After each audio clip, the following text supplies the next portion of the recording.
Ribut terus nggak selesai-selesai. Hashtag kabur aja dulu dan Indonesia gelap atau Garuda hitam ya. Itu sebenarnya pasangan dari ekspresi kecewaan. Hashtag kabur aja dulu lagi rame banget ya. Bang, bahas hashtag kabur aja dulu. Menurut kalian dan antara ini bakal jadi hero atau zero? Dari 0 sampai 100% seberapa yakin Pak Rosan ini tidak akan terjadi korupsi? Nah, yang bisa saya pastikan, saya dan tim tidak akan melakukan korupsi. Itu saya bisa jamin 100%. Please convince me kenapa RUU TNI itu bagus, oke? Karena jelas gue gak setuju. Banyak omongan seperti itu. Ngelihat dari sosial media, ngelihat dari sebaran WhatsApp, ngelihat dari yang lewat, sepertinya nggak pernah berhenti dari keributan. Apa ini wajar? Banyak macam keributan, dan ground zero perlu melihat dari sisi yang berbeda.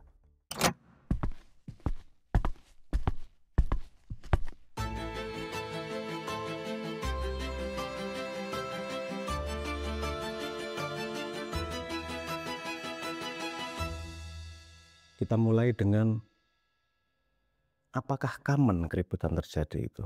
Kalau boleh saya mengatakan keributan itu selalu terjadi. Nggak hanya zaman sekarang, zaman dulu juga. Bahkan nggak harus sama orang lain. Dirimu sendiri sama dirimu sendiri ribut itu juga sering. Pagi-pagi alarmnya berbunyi, ribut, dirinya terjadi perdebatan. Aku perlu bangun atau matiin alarm tidur lagi. Nah, artinya perbedaan pendapat itu terjadi kapan saja. Hampir sering terjadi, hampir selalu terjadi. Oke, mari kita masukkan komponen teknologi di sini. Dulu ribut terbatas dari jarak travel suara. Keluar dari mulut, masuk ke telinga. Bisa diamplifikasi dengan gosip. Dengar, terjadi degradasi data, terus kemudian terjadi keributan. Terjadi perbedaan pendapat, perlu dipecahkan. Sehingga ada konsep di Islam yang namanya tabayun. Di mana daripada saya berprasangka, dengar dari orang kedua ketiga, datang menghadapi sumber primernya, dan kemudian coba memecahkan masalah kalau memang ada masalah. Artinya kita bisa mengambil kesimpulan bahwa keributan itu dari dulu terjadi. Dengan teknologi, mulut atau jempol, cara komunikasi jadi sangat lebar, sehingga semua orang hampir bisa melihat keributan semua orang. Terjadilah mekanisme yang berbeda. Ini keributan tidak hanya lagi dalam skop indera manusia, tapi diamplifikasi dengan teknologi. Kita lihat ruang ini jadi penuh dengan keributan. Dan tentu saja karena ruang ini juga terbatas, keributan yang naik adalah keributan yang dianggap lebih banyak orang sebagai pantas untuk diributkan. Ada keributan tentang undang-undang TNI, ya ada keributan tentang Danantara, ada keributan tentang kabur aja dulu, macam-macam keributan itu. Kalau melihat ke belakang, kenapa itu dianggap sebagai masalah yang pantas diobrolkan? Itu sebenarnya fundamentalnya karena memang kita peduli. Entah kita peduli pada diri, entah kita peduli pada bangsa, entah kita peduli pada masa depan kita. Sesuatu yang dianggap pantas untuk diributkan orang sampai mengeluarkan energi, artinya itu cukup penting untuk dirinya. Kenapa keributan itu menjadi masalah? Ini meta masalah. Kok ribut terus, kapan berhentinya kan gitu. Padahal ribut itu terjadi terus. Ini tadi saya mengatakan bahwa keributan itu mengeluarkan energi, dan secara manusia energi harus di-manage. Jadi ketika keributan itu ada konklusinya, energinya balik nih. Worth it energinya karena menghasilkan konklusi. Tapi kalau keributan tidak ada konklusi, hanya ditutup oleh keributan berikutnya, itu yang bikin capek. Terus kapan? Kita ribut terus, stres terus, nggak ada dopaminnya nih, nggak ada penyelesaian tengah-tengahnya ini. Terus permasalahannya kemudian kenapa tidak begitu mudah diselesaikan di sosial media? Nah, ini kita masuk kemudian perlu menumpuk komponen yang lain nih untuk bisa memahami itu. Sebutlah kata ruang. Ruang itu kemudian dibuntutnya ada embel-embel, ada tambahan kata untuk membuat skopnya seberapa. Misalnya, ruang keluarga. Tempat di mana satu keluarga berkumpul dan melakukan kegiatan bersama. Terus kalau ruang yang jauh lebih besar biasanya disebut sebagai ruang publik. Itu tempat berinteraksi, tempat untuk saling adu ide, tempat untuk saling ribut, dan kemudian menuju sebuah konklusi. Karena tanpa ada konklusi bikin capek, tentu saja. Nah, pertanyaannya kemudian bagaimana pada sebuah ruang itu bisa dipastikan bahwa ini menghasilkan konklusi yang produktif untuk pengisi ruang tersebut. Misalnya keluarga, ribut, ini harusnya gimana? Kita libur tamasya kemana? Mereka kemudian rembuk, terus kemudian punya konklusi bersama. Ada outputnya. Ada beberapa prasyarat untuk terjadi itu. Tapi saya pengen ngomong yang paling fondasi aja. Sebuah kumpulan, misalnya keluarga. Ini satu keluarga, diikat oleh darah dan dia disupport oleh naluri untuk tidak saling mengkhianatin. Jadi mereka punya fondasi yang namanya percaya satu sama lain. Fondasinya di mana? Fondasinya diberikan oleh naluri insting dari badan manusia. Ibu menyayangi anaknya, keluarga membela keluarganya. Itu almost universal punya pandangan seperti itu. Sehingga ketika ada keluarga membunuh keluarganya sendiri dianggap dosa yang sangat besar dan dosa aneh. Kenapa? Karena semua orang punya naluri pengikat dalam keluarga, harus setia, harus percaya satu sama lain. Begitu juga dengan desa. Misalnya desa, dia diikat oleh satu fondasi yang namanya nama desa. Kalau Anda misalnya merantau, orang mana? Orang Imogiri. Oh sama, udah langsung muncul satu trust tertentu karena satu identitas asalnya. Garis merahnya di sini adalah trust. Dalam interaksi kumpulan itu harus ada fundamental infrastruktur yang ditumpangi oleh trust itu. Untuk dia bisa menjadi fondasi kenapa orang mau berkumpul. Keluarga sudah disediakan oleh DNA, disediakan oleh naluri, disediakan oleh alam. Desa itu juga disediakan oleh alam tapi juga disediakan oleh konsep. Nama desa itu adalah konsep, tapi naluriahnya kamu semakin klasternya semakin gede, kamu akan semakin kuat. Sehingga ada naluri untuk membela orang seklaster daripada beda klaster. Paling gampang ngelihatnya itulah fans sepak bola, di mana skopnya berbeda, langsung aliansinya berbeda nih. Klub sepak bola Jakarta sama Bandung ribut. Tapi kalau nasional mereka bersatu. Artinya itu pengikatnya, konsep pengikatnya itu menjadi fondasi. Mereka bisa saling percaya satu sama lain karena memegang satu value yang sama. Mungkin satu value atau satu konsep yang sama. Sekarang kita ngomong keributan ini di ranah Indonesia. Ranah Indonesia banyak komponen nih. Ada rakyat, ada pemerintah, ada penegak hukum, ada pembela negara, whatever, banyak fungsinya di situ. Ini klaster yang jauh lebih besar daripada keluarga dan ini tidak bisa disediakan mayoritas oleh alam, oleh DNA. Karena negara itu konsep yang dibuat oleh manusia, termasuk teritorinya. Apalagi Indonesia terdiri dari banyak suku bangsa. Sukunya macam-macam, bahasanya berbeda-beda. Artinya konsep negara ini disokong oleh ideas. Nah, untuk segini banyak 280 juta, pertanyaannya kemudian adalah apakah ada trust infrastructure yang membuat kita bisa ngobrol di ruang publik, percaya satu sama lain untuk menghasilkan konklusi yang sama. Ini masalah dari zaman dulu, ketika klaster sudah semakin menjadi besar, klaster manusia.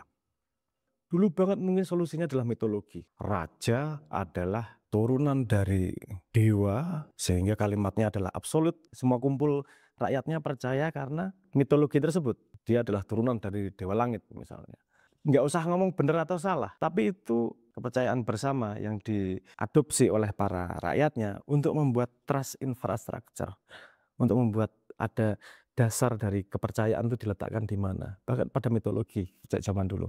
Kemudian berkembang sampai dunia modern, demokrasi, strateginya kemudian berbeda. Premisnya kan free speech, semua orang diakui punya suara yang sama dan seterusnya. Ini butuh infrastruktur trust yang berbeda. Sepemahaman saya, infrastruktur kepercayaan yang disediakan oleh dunia modern dengan demokrasi itu yang disebut sebagai hukum, law. Itu adalah fondasi dari kepercayaan yang diletakkan oleh masyarakatnya. Premisnya adalah fondasi ini, hukum ini berlaku untuk siapa saja secara adil, secara sama, imparsial. Premisnya seperti itu, karena dia fondasi kepercayaan. Ini penting untuk jalannya dalam sebuah negara. Hanya dengan fondasi kepercayaan terjadilah yang namanya fairness. Fairness ini nggak bisa ditawar. Konsep yang difahami secara fisik. Bahkan akal pun nggak perlu paham, tapi fairness bisa dirasakan. Salah satu contohnya dengan percobaan tikus. Ada tikus gede sama tikus kecil bermain. Ini harus yang gede ngalah paling nggak 30% untuk permainan terus terjadi, interaksi terus terjadi. Karena si kecil jadi punya imajinasi, punya kans untuk menang pada game tersebut. Nah, ini fairness itu disediakan oleh trust infrastructure dalam setting negara demokrasi dengan sesuatu yang disebut sebagai hukum. Hukum above everyone. Tidak ada siapapun ada yang di atas hukum. Artinya hukum sebagai payung, sebagai infrastruktur kepercayaan bahwa ketika saya ikut main game negara, ini akan menjadi gantungan saya bahwa gamenya terjadi secara fair. Kalau kita tahu posisi hukum seperti itu, kemudian apa yang terjadi kalau infrastruktur ini dirusak? Ada display bahwa hukum ternyata tidak dipakai untuk payung fairness, tapi untuk kepentingan sebuah pihak. Intinya fairness. Contohnya misalnya ada yang mencuri kayu jati dihukum 1 tahun lebih. Terus kemudian ada yang mencuri 300 triliun, dihukum 6,5 tahun atau walaupun kemudian diperpanjang lah. Yang keluar di sini adalah, loh, kepercayaan infrastrukturku yang seharusnya menghasilkan fairness, kok rasanya nggak fair ya? Itu bukan argumentasi hukum, itu argumentasi Rousseau karena endingnya adalah fairness yang dicari nih. Terus mulai ragu nih pada hukum nih. Terus kejadian lagi terjadi, ada perubahan hukum yang sepertinya menguntungkan satu buah pihak tapi merugikan pihak lain. Mulai tidak percaya lagi, ini kok nggak fair sih? Saya ngapain pada main pada sebuah game kalau fairness-nya tidak bisa dijamin? Ini mungkin belum masuk pada kesadaran, tapi pada feel, pada rasa, pada impresi, pada potret itu terasa. Ini mulai nggak enak main gamenya. Karena sensitivitasan tersebut akhirnya lama-lama masalah yang tadinya bisa dipercayakan kepada hukum jadi tidak bisa dipercayakan kepada hukum. Karena tidak ada lagi trust infrastructure yang terjadi di situ. Apa yang terjadi kemudian ketika kita tidak bisa mempercayakan pada trust infrastructure? Tabrakan itu turun ke yang lebih fundamental. Maksudnya gini, mungkin saya perlu menjelaskan ini dulu. Clash antara dua pihak itu ada levelnya, tidak langsung pukul-pukulan. Kalau Anda pernah ngalami serempetan sama orang di jalan, yang terjadi bukan langsung pukul-pukulan. Yang terjadi pertama adalah rebutan realitas. Enggak dihidupin kok sennya, saya hidupin, enggak dihidupin kok sennya, rebutan realitas. Karena realitas yang akan menjadi fondasi untuk ribut berikutnya. Kemudian adu power, tapi non fisik. Contohnya, saya panggil backup saya loh, saya anak jenderal loh, saya anak kapolda loh, dan seterusnya. Itu tuh mengintimidasi sehingga tidak terjadi physical. Sudah terjadi siapa yang menang, siapa yang kalah tanpa terjadi physical clash. Terus kalau itu tidak terjadi resolusi, turunlah kemudian ke physical. Teman-teman pukul-pukulan. Itu levelnya, dalam tanda petik, itu levelnya hewan. Karena kebanyakan hewan melakukan resolusi konfliknya dengan seperti itu. Ada yang resolusi konfliknya dengan tantang-tantangan, terus kemudian yang satu ngalah, sudah selesai. Tapi kalau dua-duanya nggak back down, pasti tabrakan. Nah ini yang terjadi kemudian. Ketika diskusi yang di atas, konflik di atas tidak bisa disediakan secara konsep dengan infrastruktur trust tersebut, turun nih. Yuk ribut yuk, cari pendapat massa, buzzer lah terjadi, ribut opini dan terjadi. Karena kalau itu tidak ada resolusi lagi, jangan kaget kalau kemudian nanti akan konfliknya pada fisik.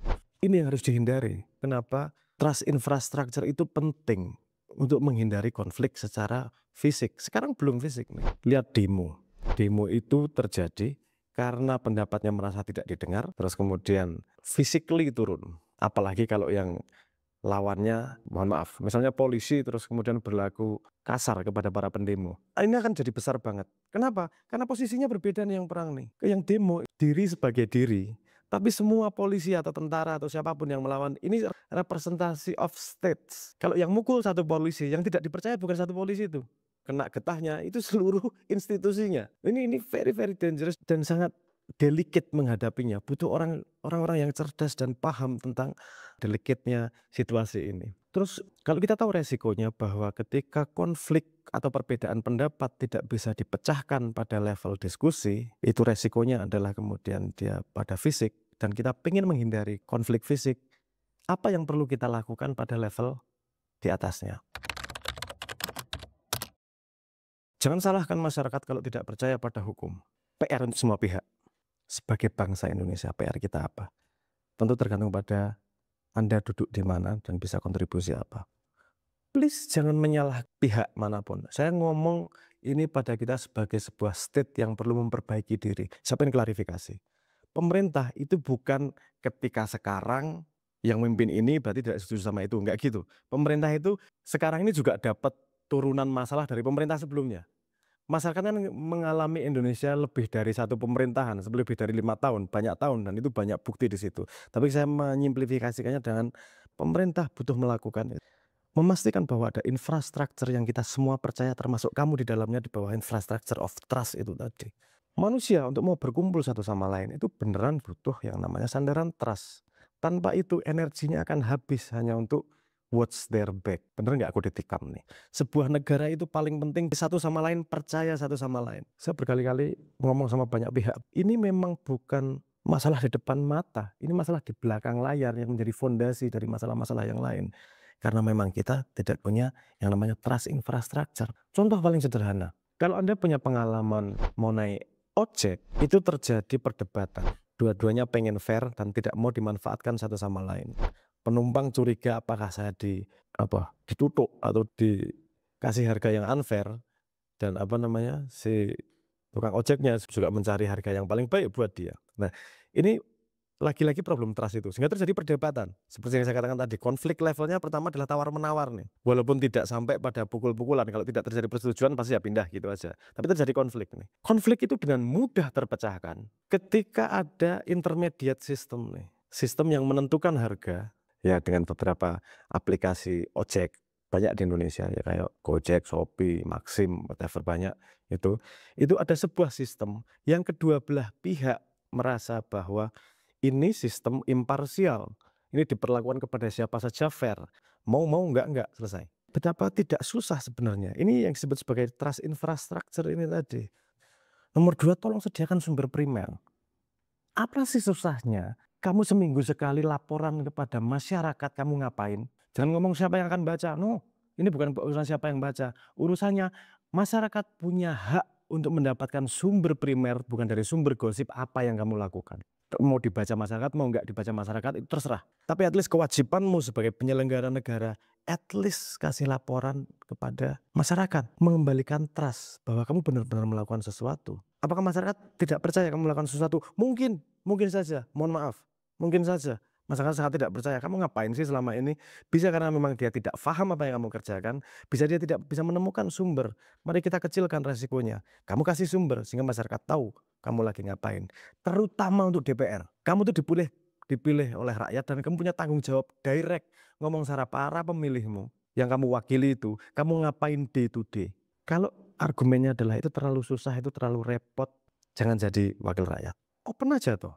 Kamu melakukan apa? Sehingga bisa di-track ketika orang membutuhkan.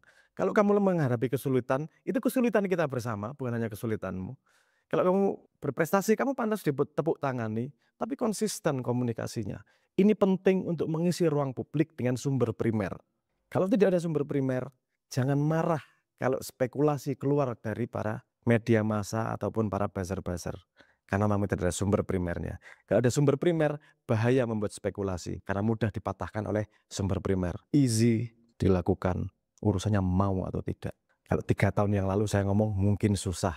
Tiap hari harus bikin laporan. Sekarang zaman AI so freaking easy. Tapi ya jangan pakai AI luar negeri.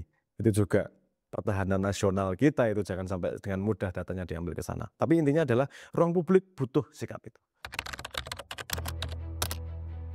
Masyarakat ini seperti pasangan yang dikecewakan. Anda tahu pengalamannya bahwa ketika kepercayaan di break itu susah banget untuk mengembalikannya. Masyarakat, saya nggak ngomong harus langsung percaya pada pemerintah. Tapi ketika pemerintah membuat inisiatif yang baik, tepuk tangani. Jangankan manusia, mohon maaf, anjing aja untuk membuat perilakunya baik caranya gitu. Istilah psikologi apa? Positive reinforcement ya. Artinya dia melakukan sesuatu yang benar, tepuk tangani. Yang salah, teryakin. Saya yakin bahwa pasti ngelakuin apa aja sebaik apapun bisa diambil angle negatifnya. Itu fakta yang betul. Makanya yang diperlukan adalah konsistensi dari pemerintahnya. Ayo keluarin terus.